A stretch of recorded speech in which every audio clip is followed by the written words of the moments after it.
who seek never fail to find. When they look in earnest, they will find. Difficulties will and must always exist, but it's in overcoming them that we become stronger. Professor, tell us a little bit about your early days growing up, the settings you had growing up, and if they had everything to do or anything to do with what you are today. I'm one who is very reticent about talking about myself. But like every other young person, I grew up partly in my rural home and partly in Nairobi. And those were good days, in my view, good in the sense that we were creative. We were doing things for ourselves. We were reading books which enabled us to appreciate the world in a totally different manner than we do nowadays. We did not have the Googles of this world. We did not have the technology that we had. And I think at a very early age, we were inquiring about things, and reading was a critical part of one's development, whether one was in rural Kenya or in urban Kenya. If one was properly directed, one did the right things. And I believe that I started getting reasonable and sound direction from very early on, and that defined my attitude towards learning and reading, because I believe that the acquisition of knowledge is an integral part of one's development intellectually and otherwise. Totally, and I'll come back to reading, Professor. You did, at the age of 14, martial arts. It's from the age of 14 years. Does this have anything to do with the character you've built? I'm a practitioner of martial arts even now. Okay. And martial arts is beyond the physical. It is spiritual. It is intellectual. And I started practicing martial art, the Shotokan karate version. But over the years, of course, I've gotten engaged a lot more in mixed martial arts, which means that I've been inducted into arts which are beyond the Shotokan karate. I've been into kung fu. I've been into, as I've said, mixed martial arts. And it's not just about the physical, as I've said. There is a lot of material that teaches you what the value of martial arts is. And if you read, for example, the philosophical basis of Wushu, or Bruce Lee's Jite Kune-Do, which is an offshoot of Wushu, you'll then discover that it is the intellectual and inner growth and discipline that martial arts is all about. So there is a sense in which martial arts does help form one and define how disciplined one should be in interaction and interactions with the rest of the world. It gives you an inner calmness, which is critical to ensuring emotional intelligence. And does black belt in karate mean that you've mastered it, or it means you've achieved a certain award? No, it's not that you've mastered it, but it's a system of grading, because martial arts, whether it's karate or any other art, has a system of grading. But he or she who has a black belt, whether it's first dan or second dan or third dan, is a highly trained individual. It means that he's no longer a novice in the art, and it is the highest level of qualification that one can acquire in martial arts of that description. Prof, let's look on to now your education. You've done your LLB and LLM at the University of Nairobi, and then you went to do your doctorate at Ghent in Belgium. How has this shaped who you are today? Academic discipline is critical. And I had the advantage of having good teachers and good mentors very early on, so that as an undergraduate student, I had people like my late Professor H.W. Okothogendo, people like Okio Okombaka.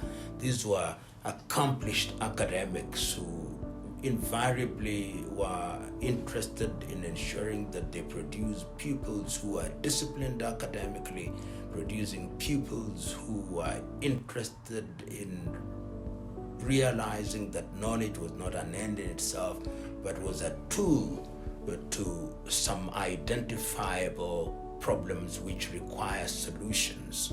And therefore, that I think was critical in giving me the intellectual maturity and the courage to speak, because once you have knowledge, then without being arrogant, you know that what you choose to talk about is informed by research and study, and therefore you speak with the necessary confidence, but always aware that if there is any new knowledge, you are also able to accommodate it and deploy it for the benefit of human beings. That I think is critical when one is a scholar. And talking about that, Prof, I'm looking onto the studies that you did during your LLM and your PhD back in 2004. You did national security and fundamental rights, and then you did for your PhD exclusive economic zones. Looking back into 2004, this is when you had this. How is this still relevant topic to date? The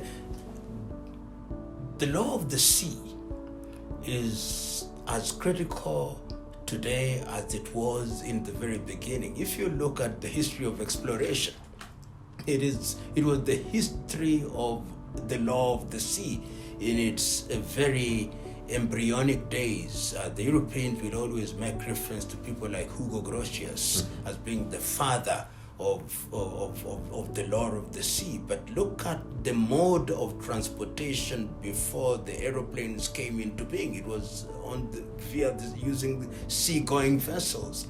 And of course, the law of the sea acquired its significance a little bit much later after the conference in 1982 in Montego Bay, when the law of the sea convention became a convention and acquired international significance. But it is so relevant today that after we discovered the resources of the territorial sea and the resources of the exclusive economic zone, we have now seen wars being fought on the basis of how to use either the territorial sea, the exclusive economic zone, or the high seas.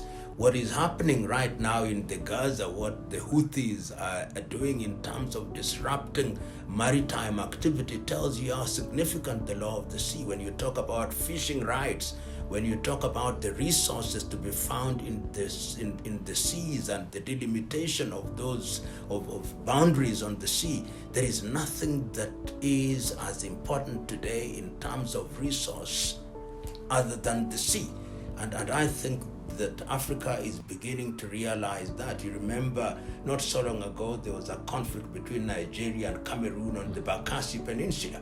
Right. And there are many other conflicts that are taking place, which we believe will be resolved. Kenya and Somalia had a case on the question of the territory, or rather the boundaries, on the maritime boundaries, only a few years ago at the ICJ, because the finding was against Kenya. But that tells you that we are talking about offshore mining, we are talking about other resources. So this is an important subject which sometimes is not appreciated as it should be, particularly in the continent of Africa.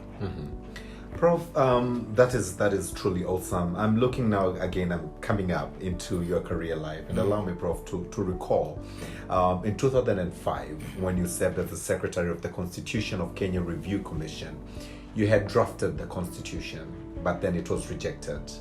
Is it something you had anticipated to happen, and how did you deal with that? It would be important to know that I've actually written a book which I can see. The book that I've written, initially the postponed promise, speaks to this. The Constitution that was drafted out of the views of the people of Kenya, normally referred to as the Boma's draft, yes, is not the Constitution that was subjected to a referendum. Okay. The document that was subjected to a referendum was an amended document which the parliamentarians interfered with and removed some of the salient features And when it was brought for a referendum, even those of us who are present at the Bomas of Kenya under the aegis of the Constitution Review Commission said, this is not the document that speaks to the views of the people of Kenya. And it was fit for rejection because it undermined the views of the people of Kenya. And of course, it does and it did postpone the expectations of the people of Kenya. And we had to go through a near breakdown of law and order in 2007, 2008. That is when the appetite for having a new constitutional dispensation was regained, and ultimately we had the 2010 constitution, which in a number of ways also flies in the face of the recommendations that were made by the people of Kenya. If you look at the current executive structure, that is not what the people of Kenya, as we interpreted, suggested to us.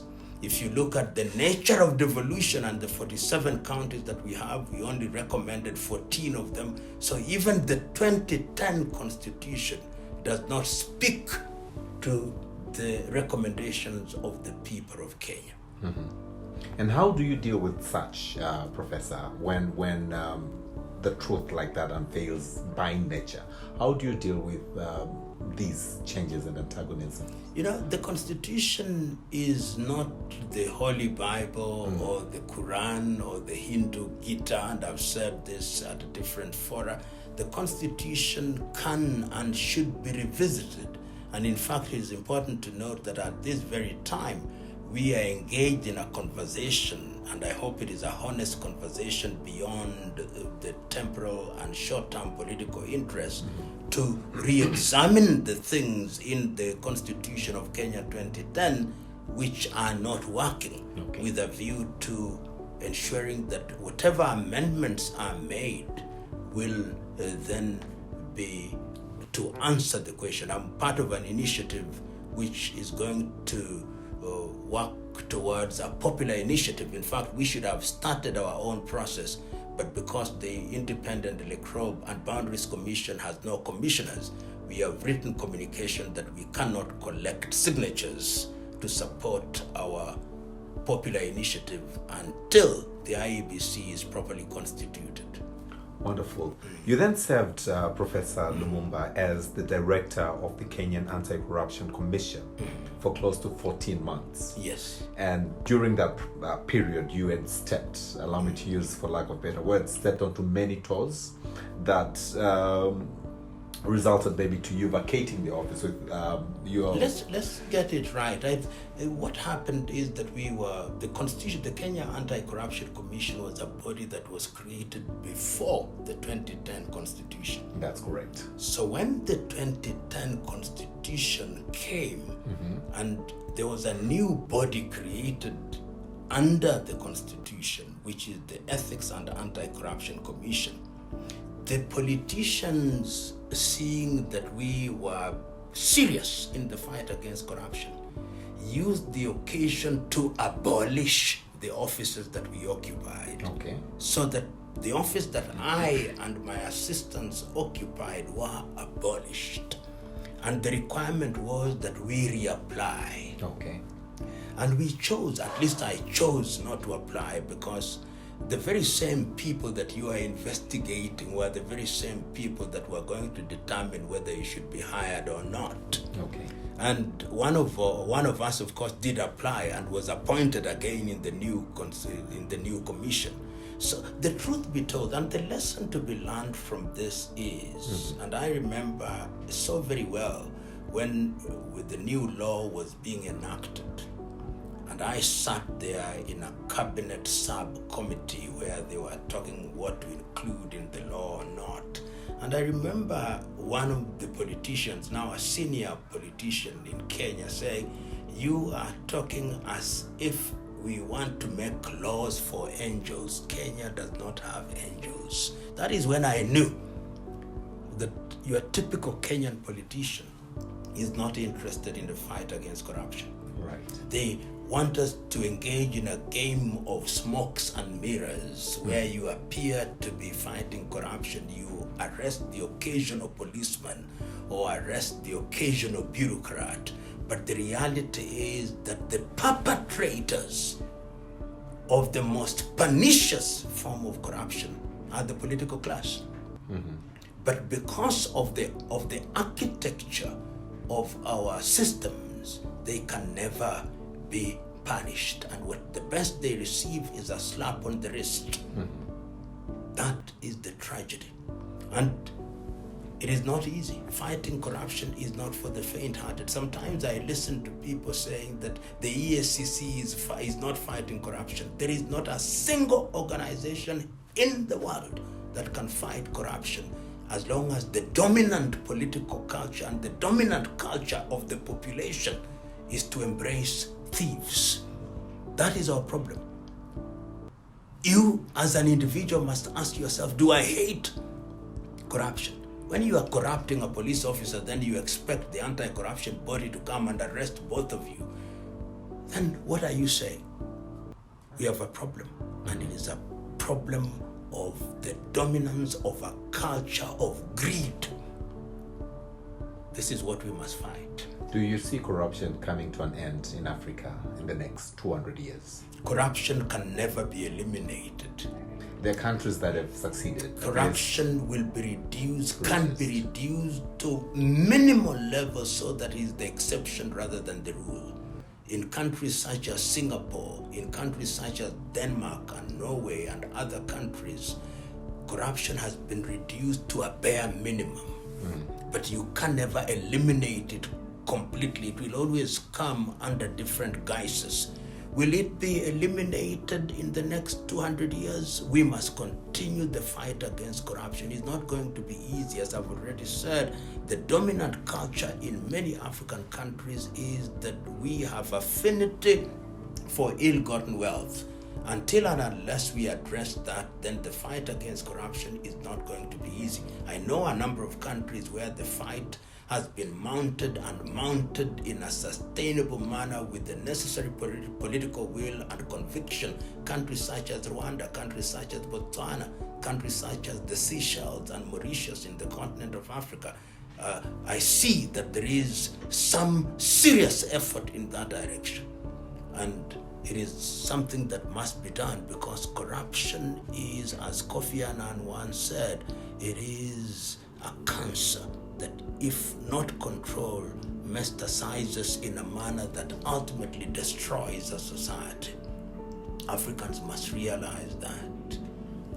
Thank you, Professor. And this is Austin Makani with What Matters, and I'm delighted to have a podcast interview with PLO Lumumba. Professor, let's look onto the other side. If you had to invite 3 people today for a cup of coffee, whether these people are dead or alive, who would they be and why? Julius Kambarage Nyerere. Why? Samora Moises Machel. And I would also invite Winnie Madikizela Mandela. Okay. We would be very keen to know why. Julius Kambarage Nyerere, the former head of state and the founding father of Tanzania, was an amazing individual. I had the occasion of meeting him twice, in 1984 and I think again in 1995. An amazing man, the personification of honesty and conviction. Even when he made mistakes, they were honest mistakes. And you always learn something from him. Simplicity. That is a great man. Samora Moises Machel. I never had the advantage of meeting Samora, but I had the advantage of being the inaugural lecturer of Samora Moises Machel Memorial Lecture at the invitation of Mama Grasa Machel. And an amazing man, and meeting his family. And when I look at some of the statements and his conviction and selflessness, he's a man I think it would have been interesting to have a conversation with. Winnie Madikizela Mandela, a great lady in my view. I mean, sinned against after the apartheid regime, maligned, but people never ever care to remember that she was subjected to some of the most punitive action by the apartheid regime at a fairly young age. I would want to ask, how did you survive this? in the face of this abuse, in the face of this pain, rejected by the white and maligned by your own black people after apartheid was destroyed. Those are three people. Interesting. Yeah. Professor, you are prominently known for the vocabularies in Yes. all your talks. How would you like to be remembered when you've passed on? I recall yesterday when I was clearing my visa, the gentleman asked me, why are you in Nairobi for? And I told him I'm coming to meet PLO Lumumba. I said, did you carry a dictionary? So how would you like to be remembered after you pass that on? is a myth. If you care to listen to me very carefully, I deployed any language that I use very carefully. And I urge people, whichever language you use, you've got to understand its vocabulary, its proverbs, its idioms. And it is only those who don't read widely who may claim that the vocabulary I use is not in use. Mm-hmm. In fact, those who listen to me very carefully will say that my communication is actually the simplest. Mm-hmm. It's only that I have a rich array of vocabulary and I understand the idioms. And therefore, if your reading is restricted, then you'll find yourself handicapped. And the same is true even when I speak Swahili here in my country, Kenya. I've got to censor myself. I've got to choose which words. But when I come to Tanzania, I'm open. I deploy my vocabulary in the knowledge that I have an audience that will appreciate the beauty of the language. Mm-hmm. But I would always want to be remembered as one who was always keen to serve and to serve without fear, and to be a warrior for truth and justice. Warrior of truth and justice, you are, Professor. Thank you. You're deeply, in relation to my previous question, Professor, you're deeply rooted to African politics. Who would you term your favorite politician in Africa, and what lessons should we, aspiring leaders or the current leaders, learn from this person? Perhaps to restrict me to one is to make life very difficult for me. But there are two individuals whom I consider to have been the greatest African leaders when they were alive. Mm-hmm. Kwame Nkrumah and Julius Kambarage Nyerere. Kwame Nkrumah, for his idealism. Kwame, when you listen to him, when you read him, he was so clear about many things, about what Africa had to do. And he had a sense of urgency. The story is told that when he was admitted at Lincoln University in the United States and they asked him to write a personal statement, this is what he said: so much to do, so little time. Okay. And you could see it in how he wrote, and iconically how he spoke on the 24th day of May, I think, in Addis Ababa, Ethiopia, on the occasion of the creation of the Organization of African Unity. He was consistent. Let us create an army now. Let us have foreign policy now. Let us have a central bank now. Let us do it now. He had a sense of urgency because he said, if we don't do it now, they are going to divide us and we are never going to realize our potential. Those words were prophetic. The next one is Julius Kambarage Nyerere. Unlike Kwame Nkrumah, he had the advantage of living his political life. He described himself as a reluctant politician. Remember, Mwalimu, when Tanzania or Tanganyika then was on the verge of achieving her political independence, actually suggested that he would delay the independence of Tanganyika so that Kenya, Uganda, and Tanzania could become independent as one. That's how selfless he was. And he was asked, and when that happens, what would you want to be? Said, I would not want to be the president. Mzee Kenyatta is older than all of us. Let him be the president. And I, if you want me to serve, make me the first representative of East Africa at the United Nations. People don't remember that. And he started Ujamaa. People say that Ujamaa was a failure, but Ujamaa was defeated by forces which did not want Nyerere to be a bad example in their eyes, to have a truly African economic initiative, political and economic initiative that would send a bad message.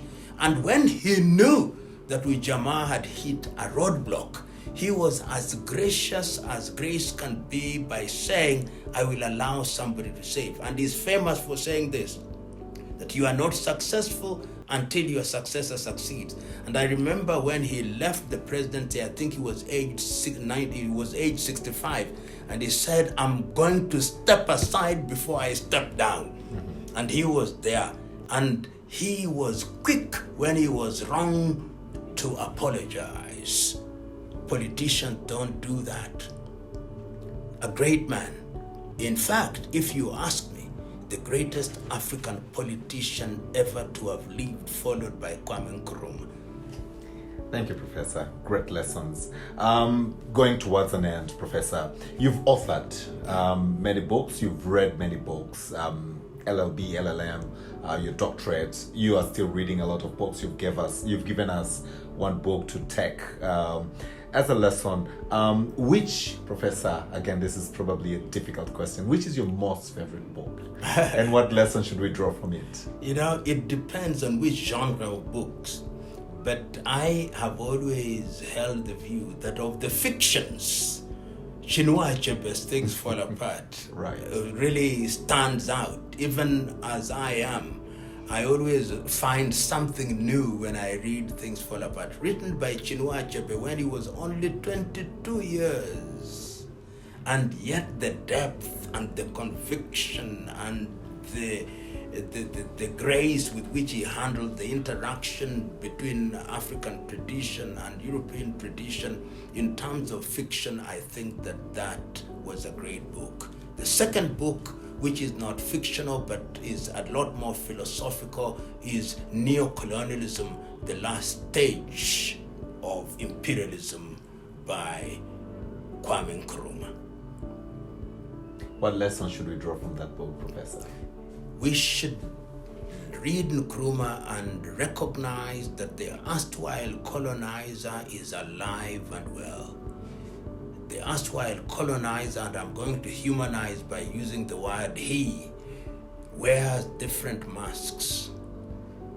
He is alive, affecting our minds and doing things that are designed to ensure that we remain eternally dependent upon him. And until the day that we have the courage and conviction to decolonize our minds, we in Africa will always be cogs in a wheel whose rolling and rotation we do not control nor understand. It is urgent business, decolonization of the mind. It is. I also recall Bob Marley having sang "Emancipate Yourself from Mental Slavery," Absolutely. So it's totally true. Professor, you've highlighted icons, and most of these have been male figures. And recently, you have been appointed, or you're a he for she champion, especially for women in leadership. What do you have to say about that? Because of the manner in which our politics was constructed in the struggle for independence, many women were in the background, and many women did not feature as prominently as they should have, particularly to the media. The net effect is that when we are talking about those who contributed in different sectors, we don't mention women as often as we should, but there have been great African women. People in Kenya, the late Wangari Maathai, with whom I had the honor and privilege of working with, was a great woman, a woman of conviction. People like Winnie Madikizela Mandela, whom I've talked about, was a great woman, a woman of conviction. Then, of course, there were people such as Albertina Sisulu in South Africa, the immediate former president of Liberia, Jewel Taylor, or even Johnson Sirleaf. Mama Samia Suluhu Hassan is a lady who is distinguished herself through her politics and is, in my view, being a good example to the woman in politics. I'm talking about the politician, but outside of politics, there are also women doing great things. Zambia's Dambisa Moyo, who is a leading economist, is a lady. Okonjo Iweala, from Nigeria. So there is no shortage of good women doing great things. Monica Gengos, who is the wife of the president of Namibia, and whom I've had the advantage of meeting in Windhoek. Great women. There is no shortage of them. Mm-hmm. But we don't give them the pride of place. And of course, if you go outside of Africa, you'll find people like Mia Motley in Barbados is now emerging as an iconic and emblematic voice of the African woman in the diaspora. My very last, what is your favorite quotation? My favorite quote, there are many quotations that I love, but this is the one I love most. Those who seek never fail to find. When they look in earnest, they will find. Difficulties will and must always exist, but it's in overcoming them that we become stronger. Thank you very much, Professor Lumumba, for according me the opportunity to host you on Austin Makani with What Matters podcast. Thank you. See you in Tanzania very soon. It will be well. Professor.